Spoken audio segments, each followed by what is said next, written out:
Have you ever wondered what your toys do when you're not around? Well, for a boy named Andy, his toys have a life of their own, led by the pull-string cowboy doll, Woody. Woody is Andy's absolute favorite, the undisputed leader of the toy room.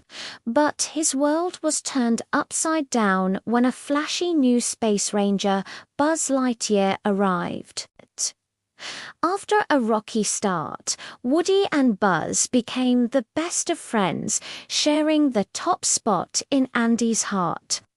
Their adventures continued, but one day, just as Andy is about to leave for cowboy camp, a small accident happens. Woody's arm gets a little tear. Andy is heartbroken and decides to leave Woody behind, fearing he might get damaged further. Woody is devastated.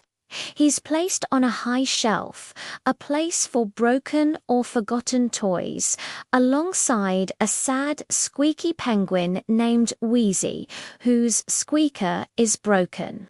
Woody, ever the hero, decides to rescue Wheezy from being sold at a yard sale. The rescue mission is a success. But disaster strikes. A greedy toy collector named McWhiggin spots Woody. He tries to buy him from Andy's mum, but she refuses. So Al creates a distraction and steals Woody right from the yard. Woody finds himself trapped in Al's apartment, a place filled with merchandise from an old TV show called Woody's Roundup. And that's when he meets the rest of the Roundup gang. Jessie, the yodeling cowgirl Bullseye, his faithful horse, and Stinky Pete, the prospector, still in his original box. Woody is shocked to learn he's a rare, valuable collectible. Al has been searching for him for years to complete his collection. Jessie explains their history. They were once the stars of a beloved puppet show. But when westerns went out of fashion, the show was cancelled and they were put into storage. Jessie is thrilled that Woody is here. With the collection complete, Al plans to sell them all to a toy museum in Japan. They'll be admired behind glass forever, never to be played with by a child again. At first, Woody is horrified. His loyalty is to Andy. He has to get back home. But Stinky Pete plays on his deepest fears. He reminds Woody that Andy is growing up. Soon, he'll outgrow toys and Woody will be forgotten, left to gather dust.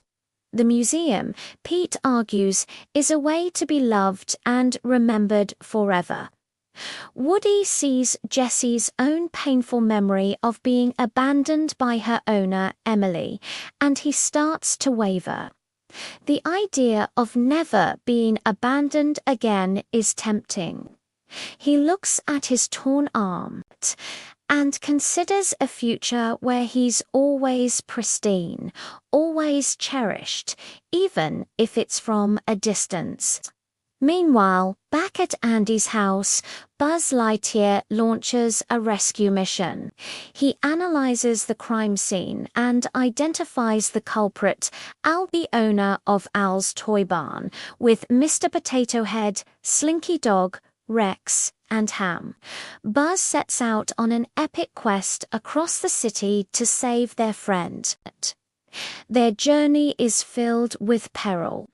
They have to cross a busy street using traffic cones, navigate the overwhelming aisles of Al's toy barn, and even face off against a doppelganger, a new Buzz Lightyear fresh out of the box who still thinks he's a real space ranger.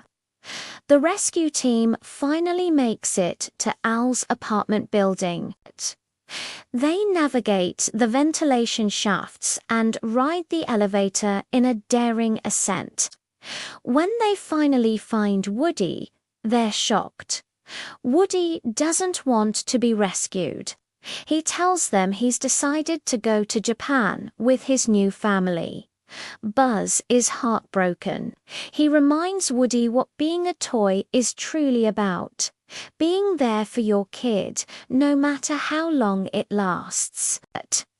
"You are a child's plaything," Buzz exclaims. "You are a toy." Woody, still conflicted, turns away. But then he sees something on the TV. It's an old clip from Woody's Roundup, with a young boy playing with his Woody doll, just like Andy plays with him. The words of Buzz echo in his mind. He realizes that a lifetime of being admired behind glass cut on compared to a single moment of being loved by a child. He's made a huge mistake. Woody announces he's going back to Andy and invites the Roundup gang to come with him. Jessie and Bullseye are ecstatic. But Stinky Pete is furious. He reveals his true colors. He was never played with, and he's determined that no one else will be either. He's the one who turned on the TV to stop Woody from leaving earlier. He seals the vent, trapping them all. His plan is to force them all to go to Japan.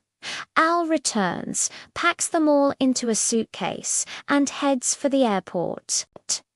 It's a race against time.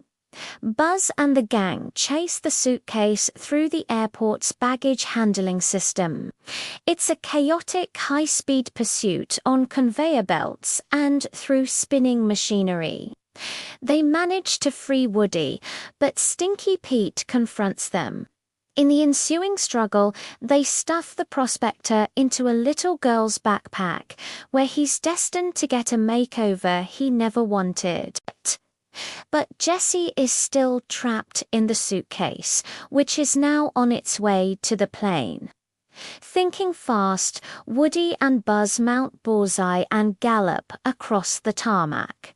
In a breathtaking finale, Woody climbs onto the plane's landing gear just as it's taking off.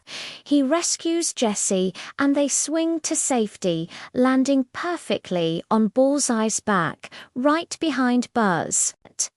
They make it home just before Andy returns from camp. He's overjoyed to find Woody back on his desk, and he's even happier when he sees his new toys, Jessie and Bullseye, believing they're a gift from his mum. He fixes Woody's arm, making him as good as new. Woody learned a valuable lesson. Being loved by a child, even if it doesn't last forever, is the most wonderful thing a toy can experience.